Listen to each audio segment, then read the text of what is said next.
Welcome to the Special Committee on Impeachment Inquiry this Wednesday, September 20th. And this morning we're going to be hearing from some witnesses who will orient us on the roles and responsibilities of Sheriff's Office and also with respect to use of force. And we're going to start with Sheriff Roger Marcoux. And before we get started, we'll just introduce ourselves because you may not know everybody who's in the committee. Sheriff Marcoux, I'm Martin Lalone, representative from South Burlington and chair of the House Judiciary Committee and chair of this committee. Sheriff Marcoux and I have seen each other a few times in this very room. I'm Mike McCarthy. I represent the state of St. Albans, and I'm the vice chair of this special committee, but in my capacity as the chair of House Gov Ops and Military Affairs, we worked on S-17 together quite a bit. So thanks for coming back.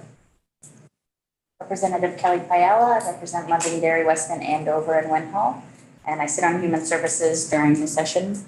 I'm also currently the chair of the House Discrimination Prevention Panel. Sheriff Marcoux and I also know one another. I'm Representative Carolyn Brannigan. I represent now the towns of Georgia and Fairfax in Franklin County. Good to have you. Nice to see you. Good morning, Karen Dolan, representative from Essex Junction, and I sit on House Judiciary. Thank you. So you may proceed.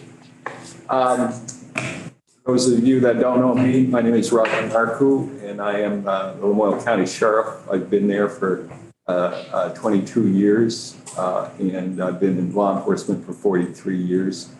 I've had 12 years with the Drug Enforcement Administration Task Force, and I was with the U.S. Embassy in Haiti working on law enforcement related matters for 5 years. And I appreciate the opportunity to be here today to speak on behalf of the sheriffs and answer any questions you have and hopefully a worthwhile testimony. So my understanding is that you want me to kind of lay out what sheriffs are. I get that correct? Yes, absolutely. Very good. Thank you. So as many of you may know, sheriffs Vermont derive their authority from Title 24, starting around Section 290. And basically we have two main responsibilities right now. And that is the transportation of court-ordered prisoner transports ordered by the court, and also to serve civil process. In the probably not too distant future, we're also going to be required to provide security, at least one deputy in each of the courthouses in Vermont. And that's current work being done by the judiciary and the Department of State's attorneys and sheriffs to work that out and everything. That's around 26 courthouses in Vermont. So it's not an easy task given this day. And so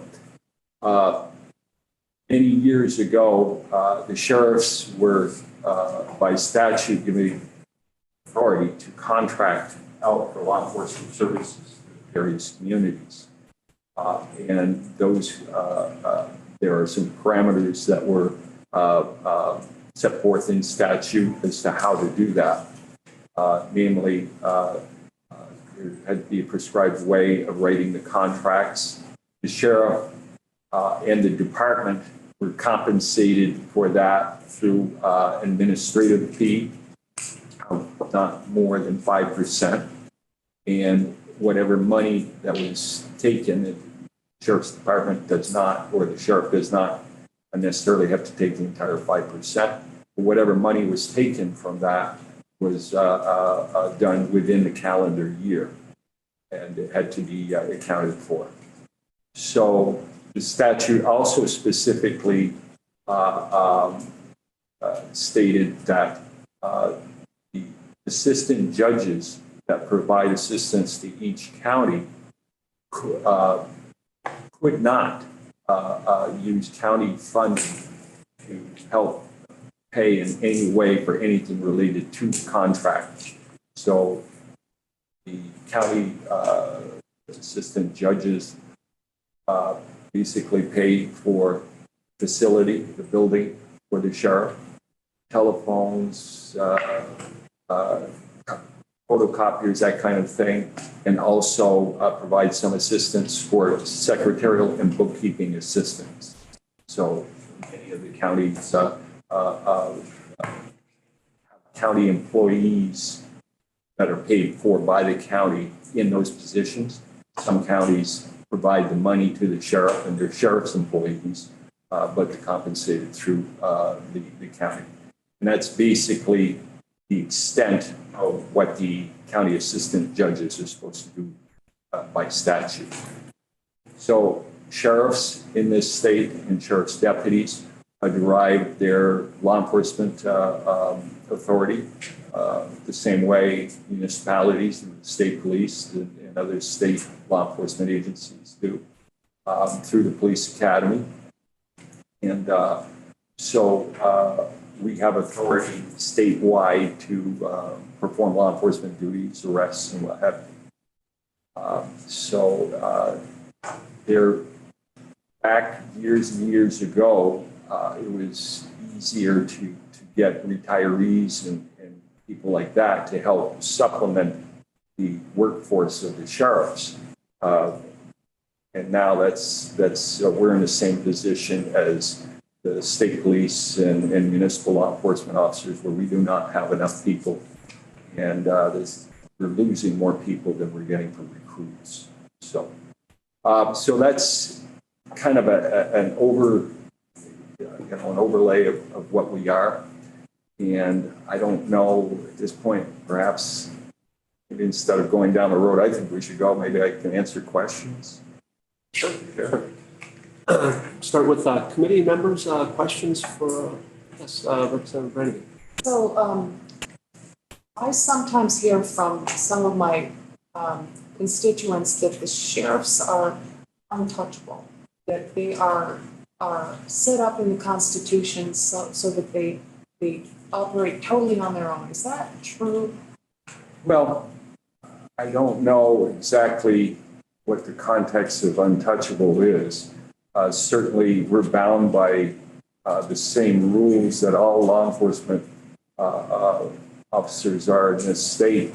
We're subject to Act 56 and Act 56 is relatively new, and it gives the Criminal Justice Council the authority to take away our certifications if we are in violation of one of three groups. Group A is if we're convicted of felonies. B is gross misconduct, gross police misconduct, and C is misconduct relating to violation of administrative policy, such as not completing your training. Police officer in the state has to have at least 30 hours of ongoing training every year, and so that's more of an administrative part. So we are certainly susceptible to lose our certification if we violate any of those. I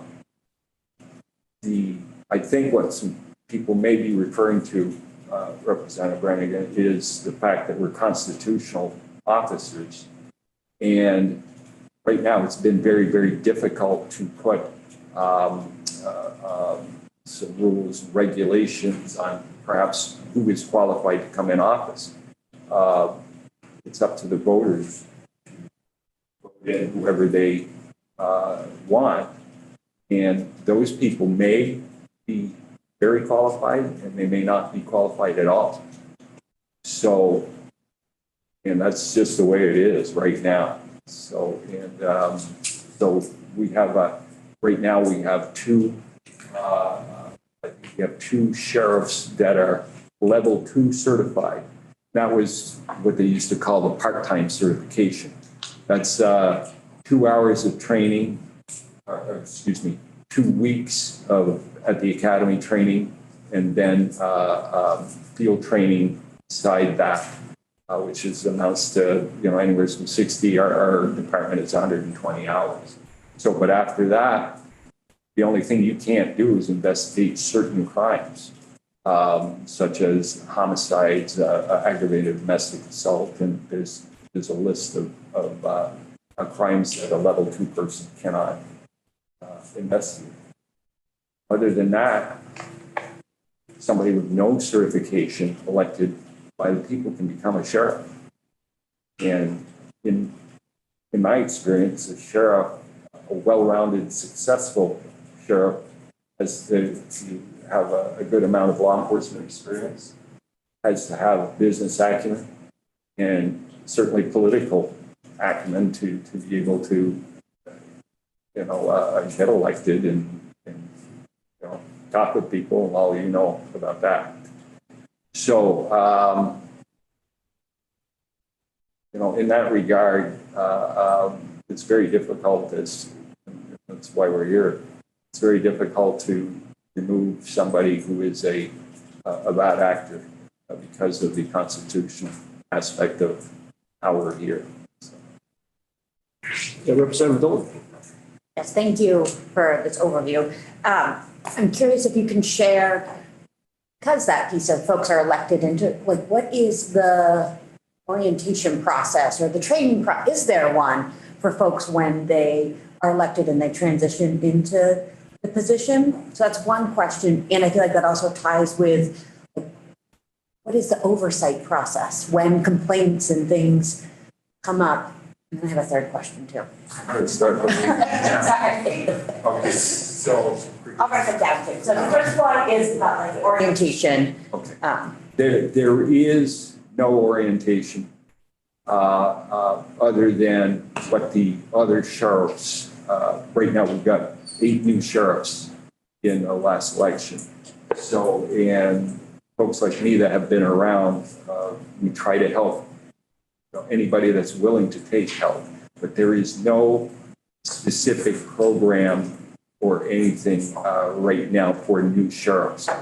Because, and we're looking into this. I'm working with the Department of State's Attorneys and Sheriffs as I'm the first vice chair for the Sheriff's Association. I've been tasked to work with Andy Noonan and John Campbell on the S-17. And one of the things that we just talked about here day before yesterday was what can we do to establish training for new sheriffs to come in? And then the next problem with that is how do you mandate someone to attend that training, take the training? And the training needs to revolve around working with the auditor's office on the business aspect of running the department, so there's no mismanagement of funding, funds that they do have. And then sheriff has to be the HR person. And, where a municipality or any state agency has an HR department. So we need training there and training on internal affairs that is required by the Criminal Justice Council. How does that work? How do you ensure that employees are treated fairly in a labor issue? So the quick answer is nothing right now. National sheriffs have a week. The problem is with any out-of-state training, it's not specific to the unique nature of Vermont. You'll get training with the national sheriffs, and most of the sheriffs throughout the country are involved in jails. We're not. So we need to work on that, but we don't have anything right now. I feel like that ties to my other 2 questions. So there is the Department of State's Attorneys and Sheriffs that is a resource, and it sounds like it provides some oversight, but it's not really enforceable and is a resource more than anything. So the Department of State's Attorneys and Sheriffs originally, their mandate or their mission for us was to just manage about $4.5 million that was reimbursement for transportation. So through per diem deputies, or there's about 24, 25 full-time deputies whose specific task is to transport prisoners. That money and the money to pay the sheriffs themselves came from state's attorneys and sheriffs. That role seems to have grown, and the problem that the executive director has is he's got no teeth to force sheriffs to do any mandates, and we're trying to work that out as to, well, what, given the constitutionality of the sheriff's position, what is it that we can do to provide teeth to the executive director's office where it's fair? There's an appeal process or what have you on different issues that may come up. How do we do that? But they don't have teeth right now. You're absolutely right. And my last question is just trying to understand what a typical sheriff office looks like. We've been focusing on state's attorneys. I feel like I have a good picture of what a state's attorney's office looks like around, but how many employees? What are the different types of employees? Because the sheriff is in charge of this whole entire staff, the whole office, right? Right. So I'm wondering if you could just, and I know they're probably different across the counties, but if there's some standard positions or. I'll start out with an offer to the committee. If you have the ability, time, and interest to take a field trip, you have an invitation to come to my office.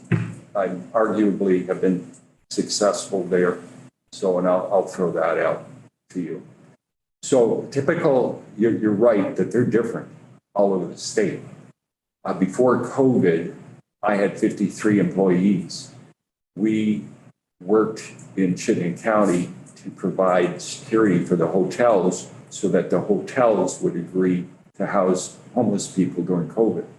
And through attrition, I'm down to about 30, 35 people right now. So out of that, I probably have about 20 that are full-time employees. And not all of them are deputies because we also have a regional dispatch. So, but the typical sheriff's department is mixed full-time level 3 employees and level 2 employees, which are so important to us because of particularly in this day and age where we have a lot of demands of us, security and transportation prisoners facilities, DCF, Department of Mental Health. We've done a lot of work with, and some of the sheriff's departments need people to help for security because we don't have Woodside anymore. So sometimes we have to provide security in whatever location they ask us to. Also, the transportation of these individuals that need help. Same thing with the Department of Corrections. So the problem is right now for us is that we cannot find people. We're feeder agencies where people start their law enforcement career with the sheriff's department, and then they get a year, 2 years under their belt. They leave us to go work for a municipality or state agency that have better retirement system and what have you. So, so our department, as I said, has a regional dispatch. We have 12 employees there. We are the 24-hour-a-day, 7-day-a-week police department for 3 towns. And that's been ongoing for 40 some odd years. And I've managed to, my successor was, or my predecessor was the one who set all of this up, and I've just managed to keep it going. So many towns have contracts, or many counties have contracts with towns that they can't get law enforcement services or even traffic safety radar work and all of that. They can't find any other law enforcement agency to do that. Some sheriff's departments provide security at hospitals. So there's anything that municipalities in the state can't do that is a need. That's where the sheriffs come in, and and I feel that they do that well. But I don't know what the percentage of people and everybody are down, but everybody's down probably 3, 4, 5 people. And is it all deputy sheriffs that the sheriff, are there other positions like administrative positions? Yes. Or, okay. So I have 2 admin positions. My sheriffs in Title 24, there's 2 types of deputization. One is your regular police. The other one is just deputize people so they can serve civil process. And that's important. All my dispatchers are sworn in to serve civil process, because if a citizen comes in anytime during the 24 hours a day and there's documents that need to be served on them or processed or what have you, they have the authority to do that. So we have civilian employees too, because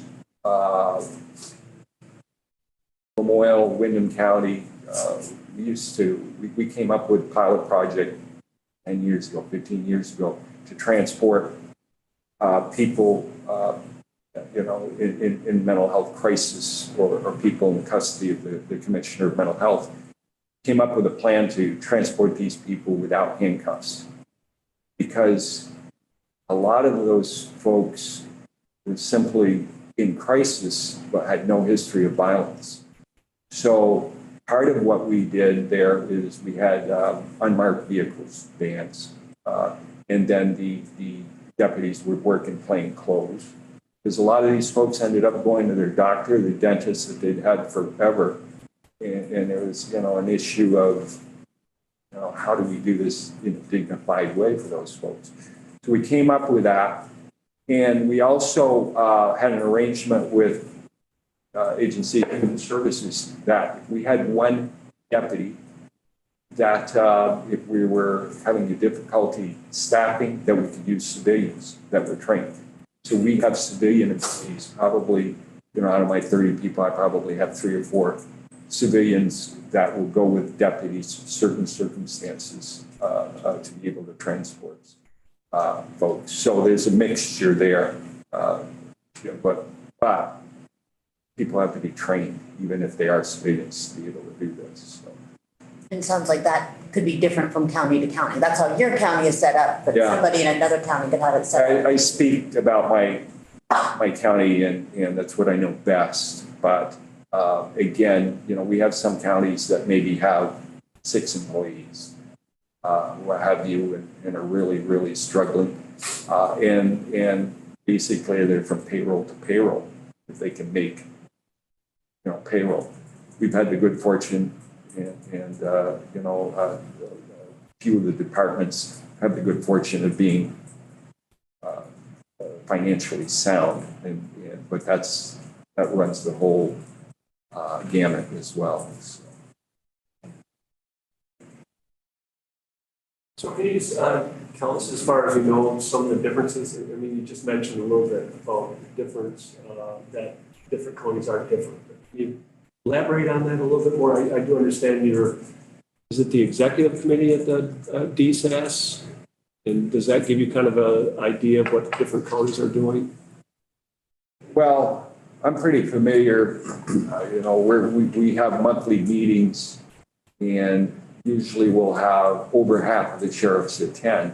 And I'm, fairly familiar with most of the counties and how they're doing.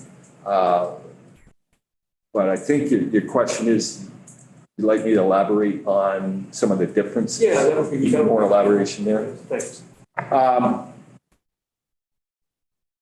All right, Chittenden County, one of the things that we are mandated to do is serve civil process.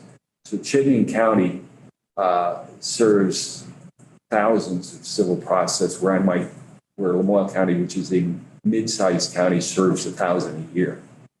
So right now, one of the challenges there is that after COVID, evictions now are starting to take place, and a lot of these folks, they can't go in to evict them without having a team because it's so dangerous.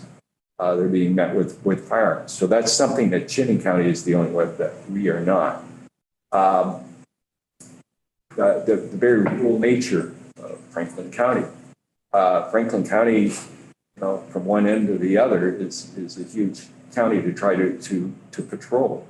So they're having issues with real issues trying to find deputies enough to do the work that they do. We've got Orange County that's been in the news. They've struggled with sheriffs have walked into a business environment where there's no money. It's paycheck to paycheck, payroll to payroll. So and then we do not get tax dollars, so to speak, like a municipality does. They have a budget. It's right there. The money that we make to run our operations is from what we can make on a contract. And there are some people in media and everything that tend to focus on how much money is the sheriff making, but it's how we survive. That money has come in to buy cars. We transport prisoners. That's a mandate that we do that. But we sheriffs have to have the ability to earn the money to pay for those cars because we don't get that money from the state.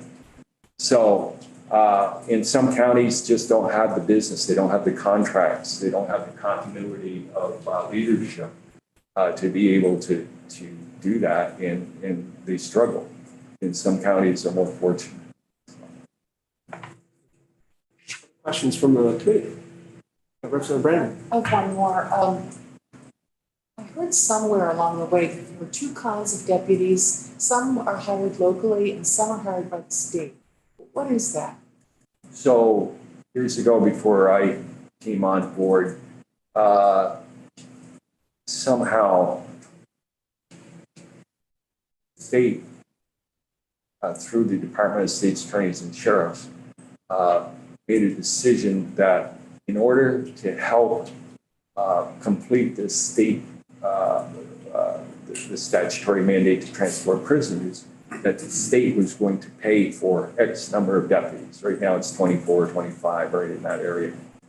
So, and their primary job every day is to transport prisoners.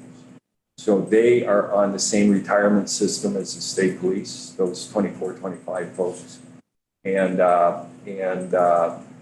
they're paid out of the state's attorneys and sheriffs. They get the state benefits. All they do is transport? That's originally what their primary mission was. But mission creep has set in, and when they're not transporting, because there's not transports every minute of every day for some counties, they work on perhaps administrative duties, management duties, and even in some instances on contracts. And those state guys do they report to the local sheriff? The sheriff hires and fires them, but they are employees of the state's attorneys and sheriffs. They've recently unionized, so they're with the SEA now. And it's a real anomaly. Do you know if there are any of those guys in Franklin County? They have they've just been there were two authorized positions. The last election, both of those people left and went to work for Chittenden County, same state paid positions. So there is a legitimate need in Franklin County for those deputies because the court is still trying to do business transporting people. So recently, the Department of State's attorneys, in working with the executive board, have authorized one of those positions back. But what we're trying to do with the department and at the executive board level is to make sure that those positions are used for what they're meant, not for contracts and what have you. So Franklin County has been authorized a position. We'll see how that goes. Representative McCarthy, then. So, Sheriff Mark, who you've discussed a whole lot of things in answering some of these initial questions. And I know Representative Byrong and I, having gone through a lot of policy making in this area, heard a lot of it, but I wanted to come back to a couple of things and just clarify a few things. So I think it was in response to Representative Dolan's question about oversight and accountability if there is a sheriff who, violates the Act 56 provisions, for instance. One thing that I don't think we explicitly said here had to do with, well, what happens if a sheriff, if the Criminal Justice Council that gets a complaint, they find that complaint is serious enough that they move to revoke certification, what happens then? So if a sheriff's law enforcement certification is revoked, and we'll do this in two parts. First of all, if it's revoked because of a conviction for a felony and the sheriff is incarcerated for even 3 days, at that point in time, the high bailiff will become the sheriff. So the high bailiff is the sheriff when the sheriff is incapacitated, he cannot do his job. So the fourth day when the sheriff is released from custody and is free to go, he's the sheriff, he or she is the sheriff again. So that's that circumstance. The issue with that is that a high bailiff, we had a situation many years ago in Windham County where the high bailiff might have been a doctor or a dentist or something like that and did not have any law enforcement experience. It's another elected by the people position. So otherwise, if a sheriff loses their certification because they're constitutionally, it's a constitutional office, they are still the sheriff. So until there's an amendment or a change there. So a sheriff, right now, the two sheriffs that are level 2 certified only receive a 10% reduction in the base wage. The statute does not speak anything to what happens if there's a sheriff with no law enforcement certification. And they can be in that position. So, and it's very problematic. I come from, a law enforcement background before I became involved with the sheriff's department. There are things like evidence, rules of evidence, maintaining evidence, inspection of evidence rules, and things like that. That really a civilian wouldn't know anything about, but it's a paramount of importance that be done. Inspection of evidence rooms, accountability for evidence. Could be money in there, could be drugs. So you've got a civilian doing that who knows nothing about it. So that's an issue. It's a concern. So, but to answer your question, the sheriff is the sheriff until they're either impeached, as you know, or they step down. And so, short of the election every 4 years, an impeachment process through the legislature, or a resignation, or death, or something like that, there isn't any oversight or administrative, or even really quasi-judicial way. I mean, the Criminal Justice Council decertifying has an air of being, it's an official decertification if that happens. But even that doesn't remove the person politically from office as sheriff, right? That's correct. Well, thanks for confirming what I think we went round and round in circles a bit for months during the legislative session. Appreciate that. Representative Dolan. I just want to summarize this because what I'm hearing is sheriff's position has a lot of management and administrative roles as well, Yes. which is I appreciate hearing because I feel like when I voted for, I don't know if I have fully understood all of the work that's being done for it. And so I'm trying to understand too, the dynamic between the sheriff and this staff of, I don't know, you said 20 to 30 or 5 to 30, depending on the office, of how that works when the sheriff could be certified or not certified, is elected, the other folks aren't elected. Can you describe how that is? Because I just feel like that's got to be a hard working environment if the person that's in charge doesn't have a strong skill set. Because there's a lot of dynamics to navigate there. Right. And there's no training for it either, right? You just are, here you are, you're the sheriff today, you're in charge of these people, and I've done a lot of tough things in my career. This is the toughest job I've had. I'm not a trained HR person. So I've had to learn sometimes the hard way. And with the dynamics with the staff is the staff are they're sworn in by the sheriff. So sort of know what they're getting into. And if, as I said, the sheriff's a feeder agency, if that sheriff is not solid, those folks have many places they can go. So, but it's difficult because, quite frankly, the problem with the sheriffs is the sheriff is successful if they, among everything else, have good leadership skills. And that's how you're going to hold on to people because, we're behind the 8 ball on retirement. We have a 30-year retirement. Everybody else out there has a 20-year retirement. So it's just by the sheer will and leadership skill that a sheriff can keep employees. So, but it's amazing to watch as to the different abilities, the different personalities that come in as sheriffs. thanks for the help. So being a little more specific, how do you ensure that your deputies understand and use appropriate force? Well, first of all,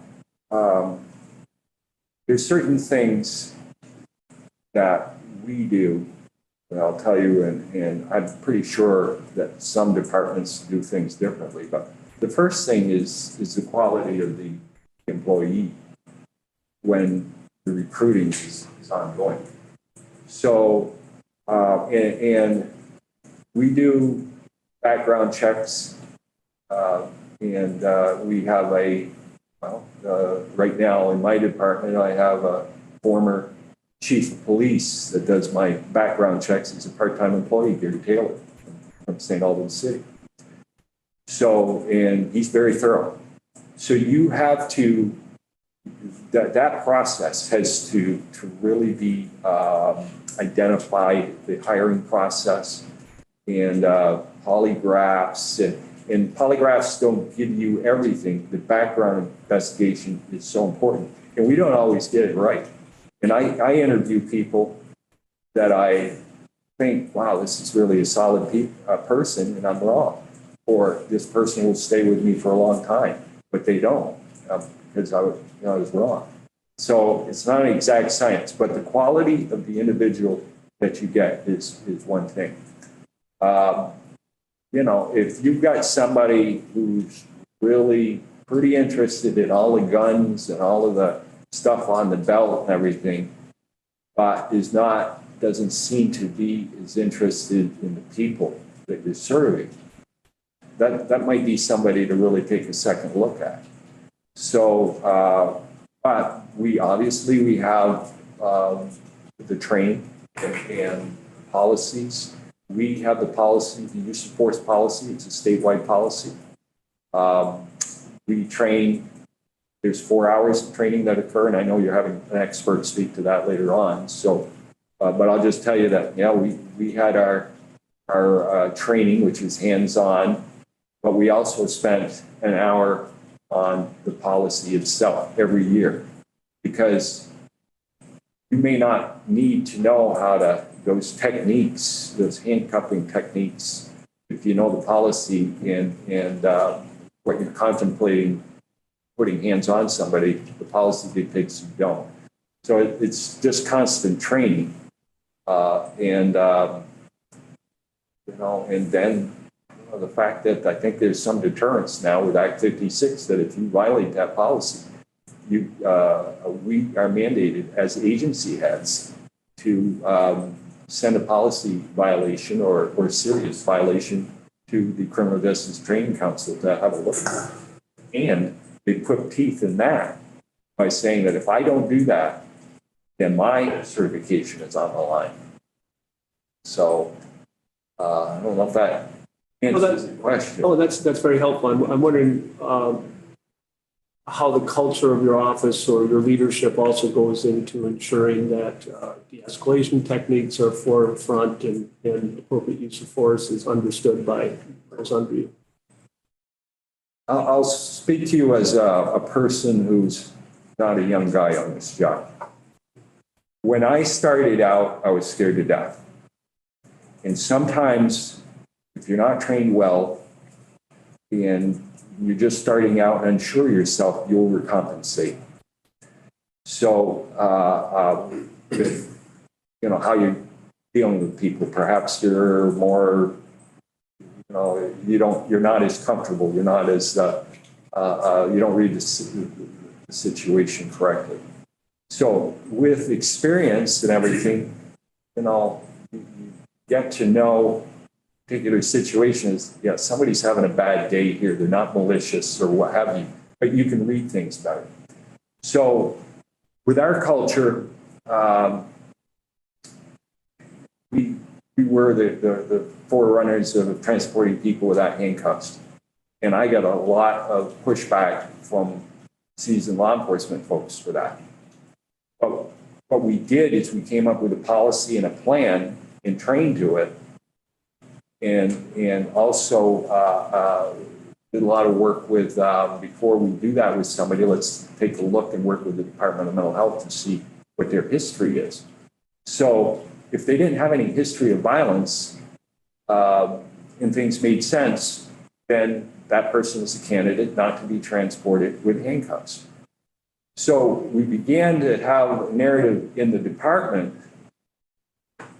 and I think this is happening statewide now, but that, hey, you can talk to folks in mental health crisis and explain to them what's going on. But things don't always have to be about handcuffs and guns. So, and I think that statewide in law enforcement right now, we're working more with some of the, agency of human services, particularly around the heroin and fentanyl epidemic and everything. Is that some of these people are predators and they're doing it for profit. Some folks are just hopelessly addicted and they need help and guidance as to where they can, start the road to getting better. So there's a change in the way that law enforcement officers are viewing their job. That's probably been happening over the last 10 years or better. And so we try to hire people that are people orientated, but that's where it starts. You can't take somebody who's a jerk and change it. If a person, their nature is that they want to help people and everything, and it's probably easier for them to do the job than to try to get somebody who's not like that and get them to change every time they deal with an individual. So it's fair to say that, as far as your leadership, it's ensuring you get the right people, ensuring they're trained, and also it sounds like you have been a leader in how you're dealing with certain individuals, like the transfers for mental health crises. Is that fair to say? Yeah, and I think that there's a lot of sheriffs like that in this. The other question I had is, this is something you briefly mentioned, but I want you to expand a little bit on that. that sheriffs have their law enforcement authority can be exercised statewide. Yes. So what kind of situations do you find that you may be out in the county and need to exercise law enforcement authority? Franklin County Fair. The It's field days, Sheriff Markku. so Important detail. So right now with sheriffs, we're helping each other out a lot in other counties. Yesterday, day before, Essex County asked if we could help transport a prisoner with some of our per diem folks because we do not yet have a full-time deputy ourselves for transportation. So we're combining. We're going up there with a Caledonia deputy to help Essex County. So, and I go way back, fish concert. So deputies had a presence up there, and I think it was Coventry. So this is a small state, and we do not have many, even with the troopers, we do not have many law enforcement officers, maybe 1,300 sworn or something like that, 1,400 sworn. There have been many times where law enforcement has to leave their jurisdiction to assist other law enforcement for the good of the people of the state. So, and sheriffs are part of that. Appreciate that. Other questions for that? Yeah, that's it. One question I had, Sheriff, is around the contracts that sheriffs have with municipalities, towns, for instance, and what the obligations are for, how do those contracts sort of look? How long are they for? Like, what is the typical understanding, and what happens when a sheriff, doesn't have the staffing and can't fulfill their contract? How do those kinds of issues play out? So there's some things that are set forth in statute and some things that are between the municipality and the sheriff's department. But statute, we have to renew contracts every year. And I think that part of that is it's because people in municipalities have to vote in the budgets every year during town meeting, what have you. For example, if anything to do with the administrative fee, which the state and everybody uses, takes administrative fees, that has to be set forth in writing and how it's going to be done. That's in statute. And then the scope of the work, that is not in statute, but if a municipality wants certain work done, in our case, primary law enforcement services, they stipulate that in the contract. And then, so that's kind of how that works. If somebody is unable to fulfill the contract, most of the contracts are reimbursement. The money isn't fronted. So if you don't do the work, you can't submit the hours and get paid. However, probably there are some contracts that are not like that.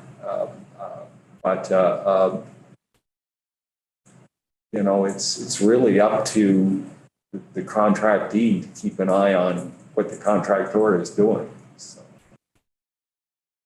So in terms of the relationship between those municipalities that have contracts for primary law enforcement or a certain number of hours of patrol with a sheriff's office, it's really a contractee relationship. There isn't some kind of overarching statutory or state authority there. It's almost like the sheriff is a private contractor.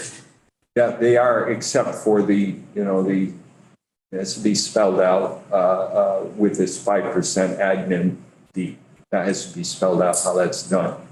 So, but it's free enterprise. If the people aren't happy, then they're not going to contract with you. And I consider myself to be in a customer service business.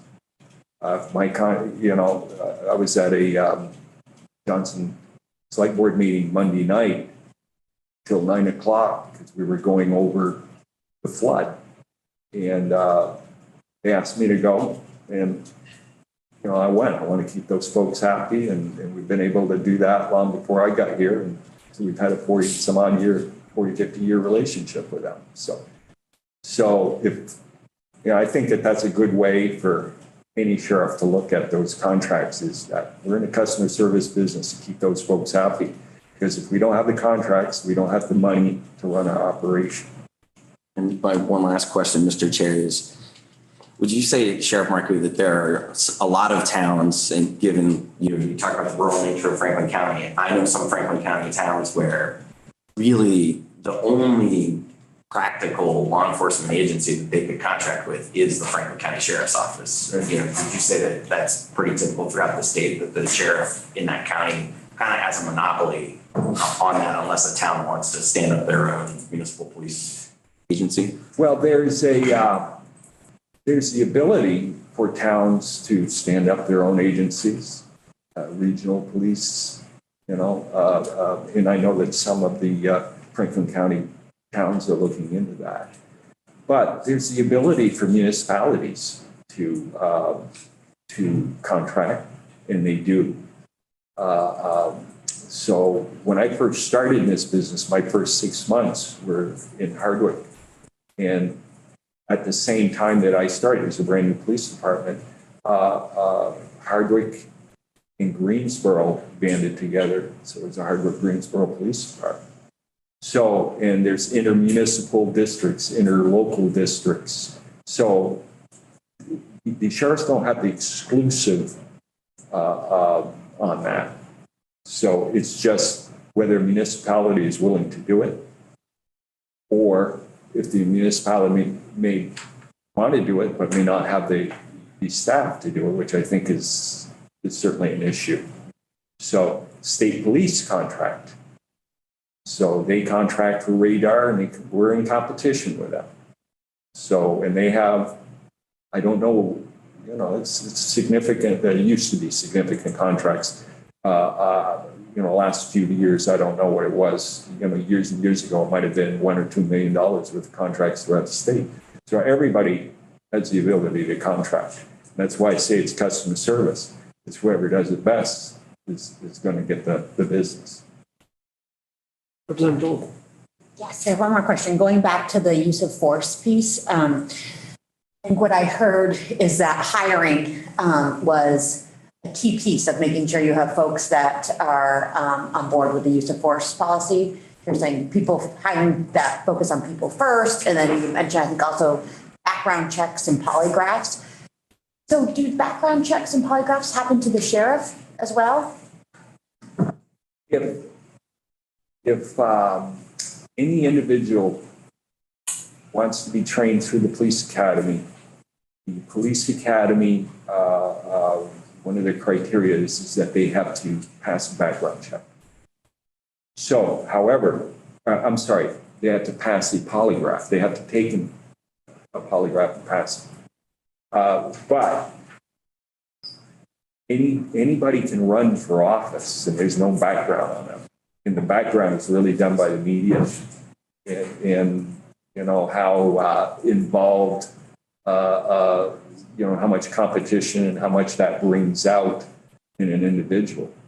So, and then theoretically, the masses read that and they make their decision as to who they want to vote for.